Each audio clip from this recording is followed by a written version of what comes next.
Boss Boyong in the scene. Siya bumuo ng motor natin. Ay! Yan ang buo ni Boss Boyong parehas. So napaka-pogi. Napaka-pogi ng dalawang motor. So syempre, mas pogi yung bumuo. Kung kayo may nakaisan, kami may Boyong San.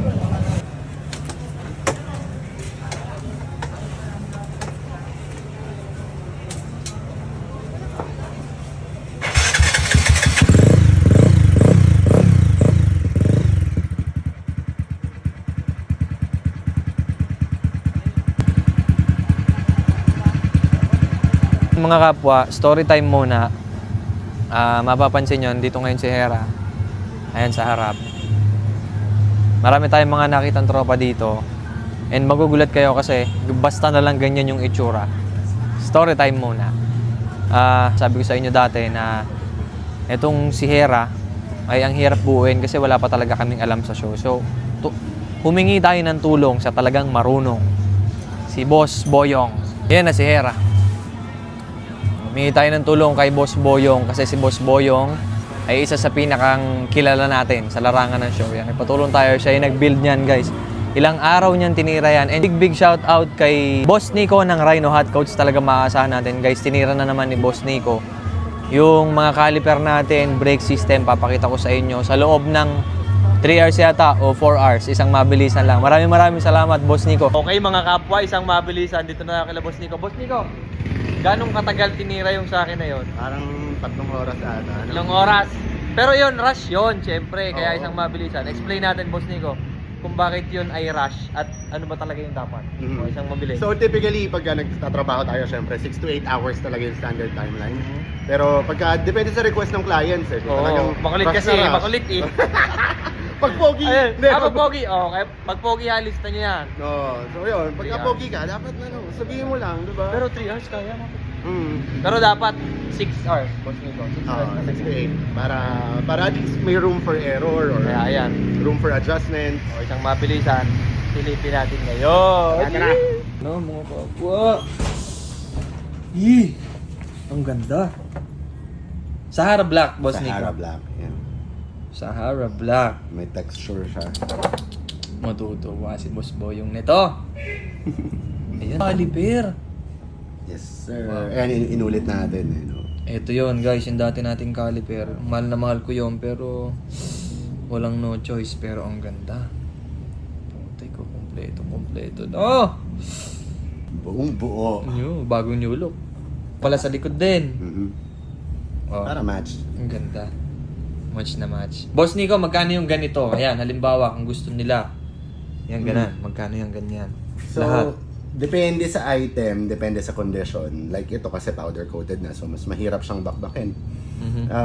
Pwede ko sigurong ibigay ng kahit 2K, yung lahat ng yan. 2K lahat to? Lahat na yan? Ayaw nyo pa nun? 2K lahat na yan? Tapos 1 year warranty yan. Ay, 1 year warranty pa. Yan siguro ang iyayabang ng Rhino. 1 year warranty. Tapos, eto, ang dami nito. By the way, guys, ito, master ng front brake. Master ng rear brake. Isa-isahin natin. Holder ng lever. Tapos, syempre, ito yung mga kabila, yung mga kabitan ng tornilyo. Ito naman ay rear bracket ng caliper natin. Kasama na yung slider. Pero, syempre, hindi kabilang yan. Tapos, caliper, 2,000 lang yan, Boss Nico. Maliliit lang na items to. Actually, pwede pa akong magbigay ng discount, depende sa kulay. Depende kung pogi kayo. Kailangan po. Depende kung pogi kayo. So ito, isang mabilisan lang. Maraming salamat ulit, Boss Nico. No problem, bossing. Sobrang solid. Isang mabilisan. Priceless talaga to. Yung mga gantong piraso. Ito yan, dadali natin kay Boss Boyong, isang mabilisan. Kaya, tingnan natin kung anong sasabihin ni Boss Boyong dito. Let's go!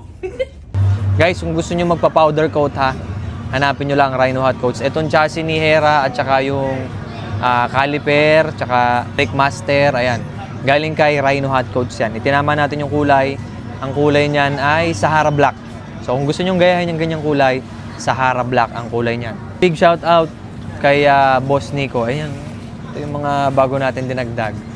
Ang dami nagbago dito as in mga kapwa. Ayun, kinailangan talaga natin ng tulong ng marunong talaga. Nang mabilis ang reveal, sinurpresa ko talaga kayo guys. Hindi ko pinakita yung progress natin. Nyo ba surprise din yung Winner X naman? May Winner X naman, Bi. Nakita nyo na yung bagong look ni Hera. Sali tayo sa show ngayon. Hindi tayo makapag-montage dito kasi nakakahiya, syempre. Mamontage natin to ng maayos dun sa bahay. Naka-rear disc brake na tayo sa Hara Black. Tapos yung hub, CNC by Row 1. Ito naman ay 1 of 1 sa ngayon na KOU. Kakaiba yung canister niya guys. 1 of 1 pa yan sa ngayon ha. Tapos nagpalit din tayo ng MSD coil at YSS na stabilizer. Napakahusay naman talaga magtabas ni Boss Boyong. Sukat na sukat. At syempre, yan palang natin, kaha natin. Maraming shoutout kay Madam Dayan dito sa kaha natin kasi timing na timing kasi magpapa-repaint din siya ng kulay pink na motor. Si Pinky yata yun guys, kung di ako nagkakamali. Ipopost niya raw yun very very soon. So abangan namin yan Madam. Maraming shoutout kasi sa kanya ko nakuha to guys. Tama-tama naman. Puti natin, niswap na lang natin. O ito, kitang-kita nyo, wasari to guys. Ayan, wasari na gray-blue na pairings para kay Hera. Oy! Shoutout! Bossing! Tapos yung preno natin, ganun din. And then, ayan, pinaltan din ni Boss Boyong yung mga fittings natin ng HYB lang naman. Tapos ito, rear brake. Tingnan nyo kung paano finit ni Boss Boyong yan. Napakahusay naman talaga. Diba? Ayan. Pati yan, yung mga fittings. Kita nyo ba yan? Pati to, yung shock natin, naka-fittings na rin. Ang linis, guys. Yun pa rin, mga kapwa, yun pa rin makina natin. Siyempre, Row 1 na CNC crankshell. Ayan, nasa loob, buong buo. Kumikinang. Ang nadagdag lang yung MSD, tsaka stabilizer, mga fittings. Brake system, inayos na rin yan ni Boss Boyong. Napakahusay talaga, guys. Antayin nyo. Sana matuto pa. And ang dami ko natutunan kay Boss Boyong kasi ilang araw din kami yung nagpabalik-balik doon. Ang dami naming usap. Legendary talaga yan. Kung sila may Akira Nakai San, meron kaming Boss Boyong San. Diyan ko nasabi na iba talaga kapag marunong. Kasi hindi talaga kami marunong guys. Tinatry lang namin yung best namin pero iba pa rin talaga kapag marunong talaga bumuo ng motor. Nakikita nila kung ano yung tama, kung ano yung mali. Ang dami pa nating mali guys, sa totoo lang. Pero ito, at least, syempre, dito tayo matututo na makikita natin yung mga tamang gawin kapag magbibuild tayo ng motor. So, susunod na magbibuild tayo, maybe alam na natin. Kita-kits sa susunod, ha? Tingnan natin kung ano magiging resulta dito sa King of Kings. Lang.